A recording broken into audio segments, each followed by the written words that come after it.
And now we're going to share some tailgating tips. I have my assistant, Abby Rogers, with me now. And these are some tips that I got from some magazines, and I just combined them all. And I thought, this is the best idea ever. To keep a tote, especially if you're going to tailgate a lot of the time, like my daughter does, or I don't know, like Jerry Hamilton does. He tailgates every Mount game. So if you're going to tailgate a lot, it is a great idea to just keep this in your car, and it's a tailgating tote. So, but when I was putting it together, what I realized was I probably should have got a bigger tote because some of my props didn't fit, and that type of thing.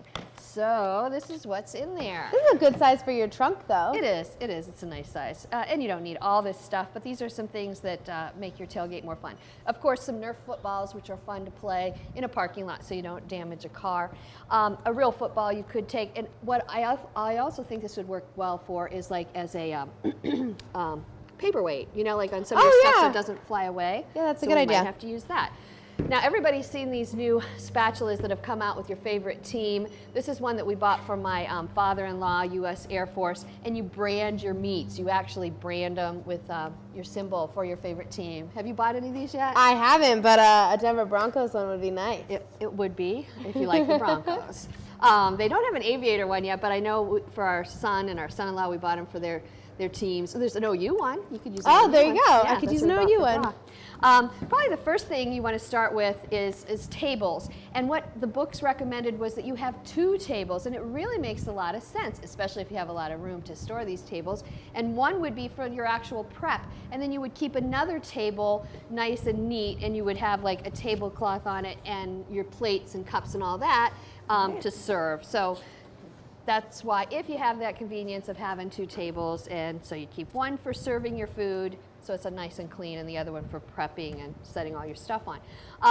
How about this? How about a first aid kit, which would be a really good idea to have in case you had some kind of burn or cut, or you know, you never know what's going to go on when you're outside tailgating. Right? I was saying I felt really safe lighting the grill today because I saw that you had a first aid kit. And it has burn cream in it. Awesome.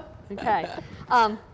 You want to stack your kit with all of these things that when you're at a tailgating party and you have leftovers, or maybe you need it on the grill, you know, like your foil, your saran wrap, and baggies. Dirty, you could put dirty utensils. Utensils in these, yep. And of course, always keep a roll of trash bags.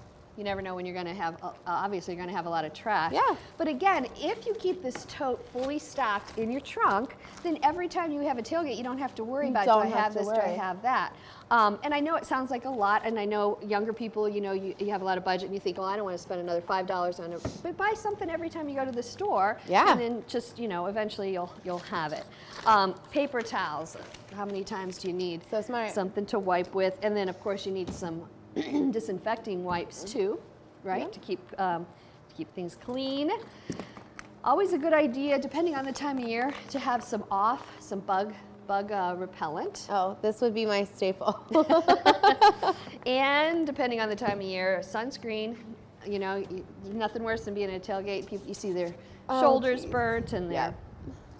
You can keep some, if you're, you know, environmentally conscious, of course, you know, you can keep, you know, a set of utensils. You can keep them in a bag so you don't have to reuse them, but you can keep plastic ones as well, too.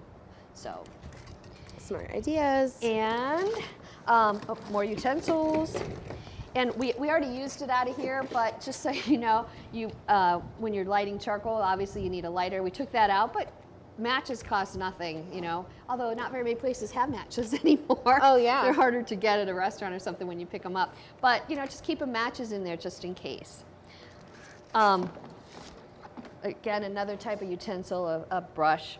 And then this is really cool. You want to keep some kind of mitt because you never know what you're going to get hot off the grill. And this is an Orca mitt. Have you ever used any of their? No. So you can literally touch the grill.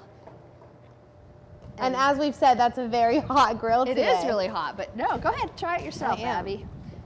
Go ahead, just put your hand on that Orca. I like that. I feel really safe with it. Yeah. All right. It's easy to clean. And then just in case of rain, it's always good to have something like a poncho. That is probably the one thing in here I wouldn't think of. Yeah. Along with the oven mitt. So again, it's just if you're going to do a lot of tailgating, then I would suggest you keep one of these in your car, keep it stocked. I even said for camping. My boyfriend and I do a lot of camping, and we cook on the fire. And this would be a great kit to have. And a lot of times when people are working, you're running out of time, and you have to think, and you forget stuff. Oh, yeah. So we're going to put this list on our Kyle's Kitchen site, and so you'll have the list if you want to make your own little tote. Okay. So we're going to be back with Betsy Cornell, who's going to grill some vegetables right from the garden in just a minute.